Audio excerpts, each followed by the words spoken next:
বিশ্বাস করবো না কেন যে আমরা মানুষ করে জন্ম হয়েছি নরকণ্ঠে, আর লোহার করার শিল্প কোনদিনই আমরা করতে পারবো না।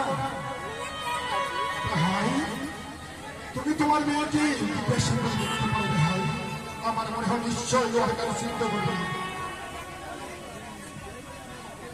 বেশ, তবে আমি আমার মেয়েকে জিজ্ঞাসা করবো, তারপরেই হবে।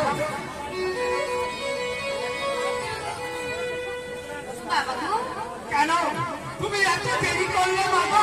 বাবা তোমরা এতক্ষণ ধরে কিসের গল্প করছিলে বাবা? ভাগ্যে যে কি আছে আমি তো আর বলতে পারতেছি না।